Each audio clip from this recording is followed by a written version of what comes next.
And I want to start with a very simple question. Which of these three companies speaks to you? Company A, we keep only our highly effective people. Career advancement's about a great role at the next company, and you thrive on change. They have unlimited vacation and they pay top of market. This is company A. You need to choose one of these three. Company B, we keep only effective people. We invent mechanisms for career development. We do not compromise for sake of social cohesion.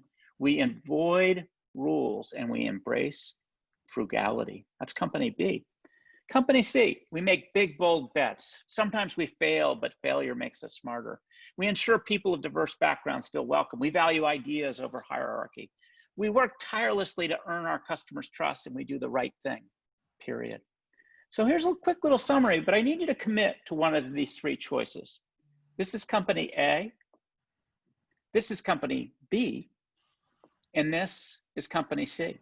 So I need you to pick one in your head, low stakes, and use Slido right now to let me know which of these three companies speaks to you. Which of these three companies do you think is the best fit for you as an employee in the next 5 to 10 years of your career? Timothy, do you have any surprises in the results that you see here? No, I actually have seen this poll before, and a lot of people tend to pick company C. Yeah, it sounds good, doesn't it? And Yeah. now folks are very curious to discover which of these three companies they've just joined. So I will reveal the answer. I got 25, 4, and 72. So company A is Netflix. This is a quick copy of some of the tenets of the Netflix culture. Company B is Dear Amazon. That frugality is a bit of a giveaway to it. And then company C, the company that most of you join, more than 3/4, is actually Uber. And Uber, if you think about it, has really struggled with a lot of cultural and values issues. There's a disaster that played over time. All these ethical lapses, if you will, until finally Travis lost his job. And so what I want you thinking about from this is, my presentation's a little fishy, but in this case, the fish stunk from the head. That they had fine sounding values, but they failed to walk the talk. And the other challenge is that culture is not a set it and forget it thing. It requires constant care and reinforcement. And then the third idea is a notion of magnets and repellents. There's actually quite a few folks out there who are attracted to the frugality of Amazon. They understand that they don't spend a lot of, in the early days, you would set up a door as your desk to save money because they really were trying to create as much value as they could for customers. And at Netflix, one of the magnets and repellents, Netflix states that they give a generous severance package to adequate performance. And there's a lot of folks that say, wow, that sounds awesome. I'll be working with world-class people. And there are others like, that sounds scary. I will lose my job. And at the end of the day, I've just showed how culture helps you to evaluate fit. Is this if what the description of the company is true to its word? So most of you know me. The main thing that I'm trying to communicate here is I started at Netflix in 2005, and then I moved on to my next startup, which is Chegg, a textbook rental and homework help company, in 2010. So there's 5 years I know a lot about, and then I just keep up with my pals. Mark Randolph last night is one of my pals. So there's a sort of 3-part structure to my talk today. The first is I am going to talk about what do I mean by culture. The second is I'm going to try to give you an inside view of the creation of the Netflix culture and some of its key ideas. And then the third, I'm going to bring it home for you with something I call the Dell model. I'm hoping that this simple model, which is all about defining, editing, and living your values, you'll bring it to work tomorrow, and it'll give you the lens to think about how your company's doing. All good, Timothy? All great. Yeah, good. So culture, my definition of it, it's trying to solve a problem. And here's the problem. As companies grow, so does complexity. And with complexity comes this almost ongoing need to create rules and processes. But the problem with rules and process is that it inhibits both creativity and talent. You don't want to work in an environment, especially where your focus is innovation, where you're told what to do and how to do it. And so this is the real problem as companies scale. And so Netflix was just simply asked the question, is there a better way to avoid this? And so the way we thought about culture is it's a leadership and decision-making tool. It's a way that people can make great decisions without even talking to each other. I view it as the antidote to suffocating process. And it helps articulate best fit employees, and it avoids disastrous rules. So the problem with rules is they can't evolve as quickly as a company does. Think about Netflix. It started as a DVD by mail company, and today it's creating original content. I mean, huge changes. They're an example of a company that was following the rules. A very nice gate attendant at United noticed that two young women were wearing yoga pants. It's the only thing that my daughters wear when they hop on a plane. Realized that she was a relative of an employee at United, and dragged them off the plane. Like, enforcing the rules, right? That employees they couldn't wear yoga pants. And that caused the stock to drop by 10% when this whole thing went viral. And this is just the concept of somebody applying rules and the kind of disaster that can happen because of it. For me, culture is how you behave when no one's looking. So I worked at Netflix, first at Electronic Arts, and starting in 1991, I'm older than dirt. I came in one morning at 6:30. Usually I'd wander in at 9 or 10. And there was the CEO washing the coffee cups. I was floored. I'm like, what the heck are you doing? Obviously, the CEO didn't need anybody to know he was doing this. He's like, you guys do so much. I'm just trying to help in any way I can. Culture is who you choose to hire, who you fire, and who you promote. It's really a commonly understood set of principles and values. It's the key skills and behaviors you seek. You have articulated values, and each of those values describes the behaviors and skills that you expect people to live by in order to live that value. And every company has mechanisms. These are the ways that you take these values and then make sure that they're applied. It's easy to make these values a part of every, should we hire this person? Do they seem like a fit with our culture? Who you fire, and then who you choose to promote. And every company has unique rituals. In this case, I've put these stinky shoes, size 22 basketball shoes. This was a quarterly award that you'd get at Amazon to the person who most embodied, they call it the Just Do It Award. For somebody who just did something without talking or asking anyone, just to save the company a lot of money. So for instance, one quarter, a woman in operations noticed that in the 180 shipping centers around the country, they had soda machines, and realized they didn't actually need them to be lit. So she unscrewed all the light bulbs, and she managed to save the company about $3 million per quarter. And she was given the vaunted stinky shoes. Culture's not just about well-meaning values. And a lot of companies have values like these. The values that I've represented here were actually the values of a spectacular failure in ethics with Enron. So it's not enough just to have well-meaning values. You got to think about your own company, and every company needs to have a unique set of values depending on their mission, their stage, the people there. And some coaching that I give is to think about what are the skills and behaviors that you seek given the mission of your company and its stage. And one clue is to look around the stars of your company, that the folks that are outperforming, that you've promoted to VP, what are their skills and behaviors? Because those are the things that you at your company have chosen to promote.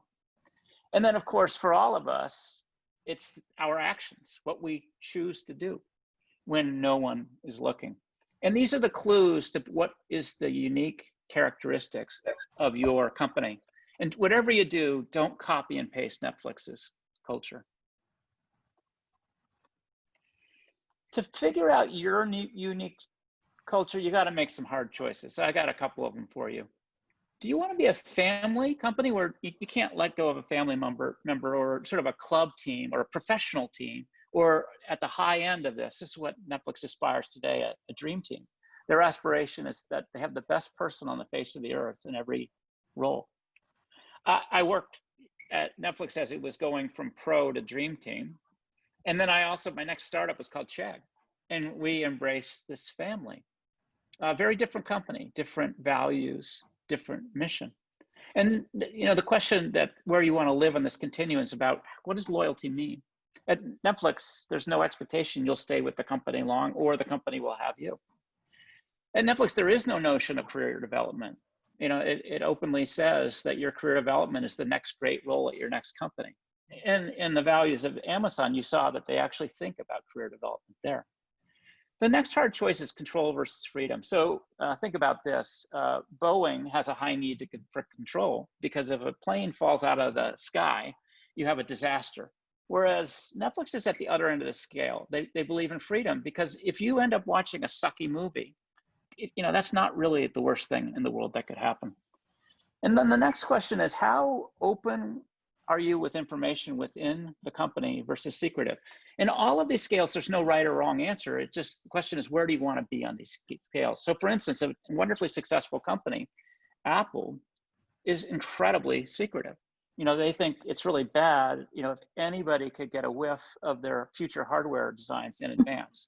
Whereas at Netflix, they actually shared all of the quarterly earnings reports with directors and VPs on up a month before Wall Street knew. That's how transparent the company was within. And then another notion is, how do you think about indirect versus direct communication? So I grew up in an East Coast family where nobody was really direct with each other. And then the way I've set up my family now is, people just say what they mean. So for instance, Netflix is very, very candid. It's high out on this direct communication. Whereas again, Netflix was a little bit softer in Chegg was a little bit softer in its communication. So the way to think about these is they're almost slider bars. So in thinking about how to define your culture, you want to have the conversation with the team about where do we live on these continuums? And I've sort of set the slider bars to where Netflix is and where it aspires to be. And these knobs will change over time. Chegg, much further to the left, the control was actually a little further on left. The secrecy was a little to the left of Netflix, and the indirect communication was much more to the middle. Every company's different. So lots of mistakes around culture. I'm just listing my favorite mistakes. A lot of folks think it's about foosball, coffee, and beer, and those are the companies where I find the dirty coffee cups in the sink. If you're a 3 or 4 person company, my belief is it's much too early to start talking about culture. Just frickin' spend time with your customers and build the product. But if you're a 500 person company and you haven't gotten to this, you're probably in trouble. And I don't know the right time, but it tends to help companies with 20 employees or so that are about to scale, that they have the conversation early. Another problem is no one's responsible for this. They've created the posters near the water cooler. And it's just that. It's sort of set it and forget it. And, at Netflix, I give about 60% of the credit to Reed Hastings, the CEO, and another 20 points to Patty, the head of HR, and then the next 20 points to the rest of the team. That's how it was distributed. A lot of these values are fuzzy, poorly defined. There's not really a shared understanding of what they mean. It's the quintessential plastic laminated thing at the water cooler that people don't pay enough attention to. And then I'm very suspicious when there's the big fancy rollout with fancy slides, because that sort of suggests that it's come down from the mountain with the tablets. And these things have to change all the time. And that's the last problem I see is the failure to adapt. And that did happen with Uber. All right, so I want to go on to my second chapter and tell you a little bit about Netflix. And I'm going to do a couple of cases with you as well. And one of those cases, we're going to drop everybody into a virtual breakout room. So you'll have a chance to talk about this stuff with your peers in the room today. So a little history on Netflix culture. So you heard from Mark, company started in 1997, 98. And what had happened was that Patty McCord had actually worked with Reed at a previous startup called Pure. And it was a success. They sold the company for like $750 million. But they both felt like it was kind of a shitty company. So, their aspiration was to build a better company. And so Reed went off with Mark Randolph to start Netflix. And Patty wasn't sure if she was ready to do another startup, especially with Reed. Because Reed would call her at 3 in the morning. In fact, he was recruiting her and he called her at 3 in the morning and said, "You got to join this new company. It's going to be great." She said, "Why would I work with you? You're the madman that calls me at 3. But finally, Reed said to her, "Hey, Patty, what if we built the company and we got it right this time?" And finally, Patty said, "Okay, let's do it." And her first little statement was, from the beginning, no bozos and no assholes. And that was just the beginning of the conversation. In 2001, the company laid off a third of the employees. They went from 200 to about 140 employees because they couldn't figure out the business model. But the weird thing was everybody liked the company better with fewer people and more talent density. And that was an interesting insight for them. We initiated the culture deck. It was a really crappy, it was 130 slides in Microsoft PowerPoint, the standard font. And then in 2009, after 4 years of editing, every freaking quarter we would edit, we would get this together as a team, we would argue and fight and debate. What did we mean by each of these things? We published it. And when I published it, most of my pals thought I had made a mistake. But what had happened is new employees would show up in their first week. We would talk about the culture and they would say, "Oh shit, we had failed to communicate in advance." One of the hairiest thing was that adequate performance gets a generous severance. And then in 2012, Patty McCord left. So she started early with Reed. And at Netflix, there was something called the keeper test. You were encouraged as part of this direct communication to ask your boss, "If I told you I was leaving tomorrow, would you fight to keep me?"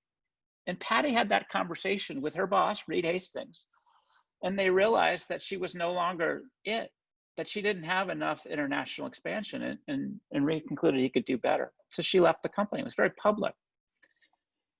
Major culture deck revision. I'll give you a sense of why in a bit when we do some of our cases. And then notice that in 2017, House of Cards was canceled. And I just point this out because the decision to cancel House of Cards, just think for a moment, how long would it take a company to decide to cut a $500 million investment? And that decision happened in 20 minutes, just by one person, no conversation. Cindy Holland had started the relationship and she ended. And we'll talk a little bit about what happened in a bit. All right, so at Netflix, we were big on cases.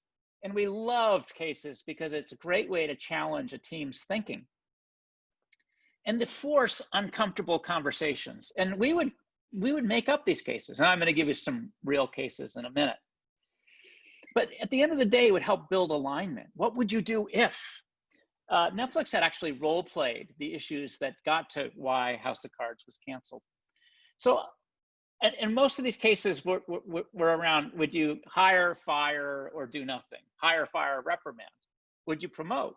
Would you hire? These are all the kinds of cases that we did. So I'm going to give you the world's simplest case, which is an employee takes 5 reams of paper from the company, where the Xerox machines are, and they take it to their home office.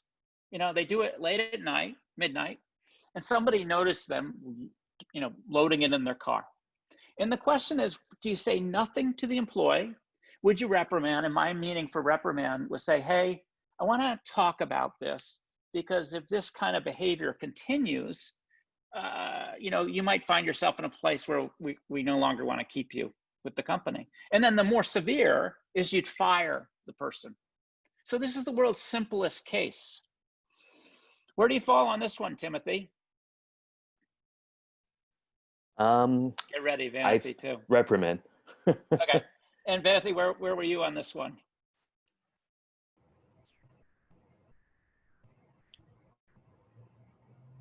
I think you're still muted. Quincy, you ready?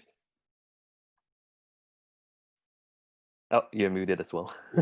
Yeah, on this one, I think I'll go for fire. Oh, tell me more. You're very harsh. What you're thinking? I think for some, it depends on the severity of what the act is. Yeah. And I think something like theft is a pretty severe kind of non-compliant activity. And that's something that you'd want to set an example in the organization with, that it's not something that's an acceptable behavior or part of the culture. Got it. And can I hear from a say nothing individual? I want to hear your thinking. Sure, this is Craig. I'll go. I would say nothing because I don't know what the motivation was. Maybe that person is bringing those home to like do their job better and they need it for part of the job. And I think I would maybe keep an eye on them a little bit just to see like why or try to find out why, but I wouldn't take action on it, I don't think. So my point here, yeah, go ahead. Gib, I'm a more severe say nothing. Yeah, let me hear which it. is, so the value of the employee is worth way more than the value of the 5 reams of paper. What do I care if they're bringing home 5 reams of paper? If their value is really so high, I do not care what their motivation is. Yeah, I'm with you. Okay, well, let me tell you, this didn't really happen, but this is one of those little baby cases that we would discuss as a team. And at Netflix, it was very close to where Craig landed. We're like, this person's just doing it in order to do their job better, to be more effective. So our conclusion in a case like this is we would actually say nothing. So, but the point is, it takes a while to align everyone on a team on how they really think, what they value and what they don't. And these cases were incredibly helpful to us. So I'm going to give you a real case, a harder case. In the case the instance with cases, if you can't tell, I'm a teacher, right? I love cases. It's a great way to help people learn. I'm going to give you a little bit of information. And the key thing is you're allowed to ask me questions. And I'm hoping that you'll get enough information so that you'll form your own opinion. And then I am hoping, like just before, we have a difference of opinion and we can engage in debate. So here's the case. This is Todd Yellen. I had hired him. He'd actually worked for me in an earlier startup that we did together. He's the director of personalization. This is 2010. And he has done an amazing job. He's delivered just amazing results. And he's what I call a culture carrier. So some of the cultural values of Netflix, they value courage, they value candor, they value curiosity. And like Todd just pings the scale on a lot of the values. So I call him a culture carrier. He embodies, what we want everybody to be, the skills and behaviors that we seek. And I had set up an organization where I had about 8 product leaders, director level product leaders that worked for me, and none of them had anybody working for them. Of course, there was leverage because, in Todd's case, there were probably 60 engineers working on personalization at the time, and 2 or 4 designers and 2 data scientists, but nobody worked for him. And the question that came up was, should we promote Todd from director to VP in this instance? He didn't ask for it, pretty well paid.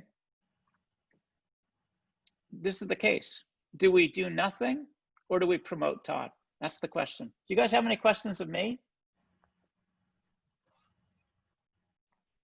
Well, the first question I have is, what's the difference in scope of responsibility between a VP and a director?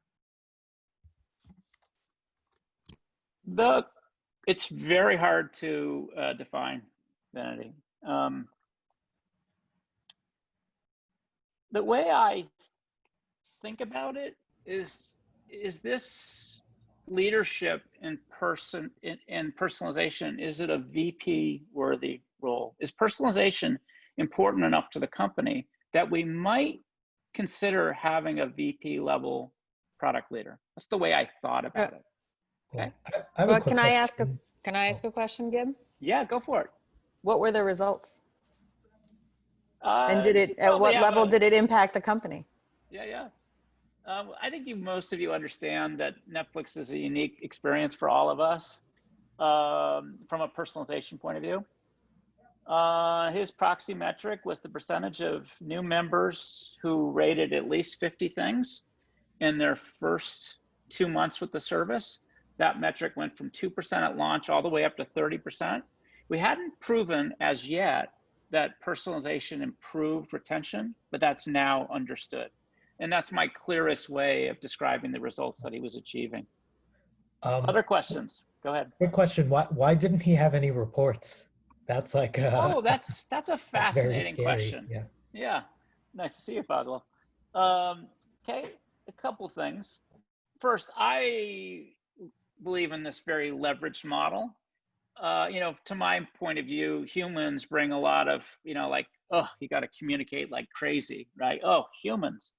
The other issue was I had worked with him in the past, and I wasn't sure how great a manager he would be. Todd was, sometimes I call him the bull in the china shop, incredibly passionate, but, he would break stuff, right? But to your question, Fazal, none of my other director level product leaders had reports either, okay? But Todd was head and shoulders above. Go ahead. Sorry, just a couple of quick questions from the chat window as well. Were there any other VPs at the time, and what are you rewarding Todd with? Yeah. No example of this, and Todd will have a VP title, and his total comp will go from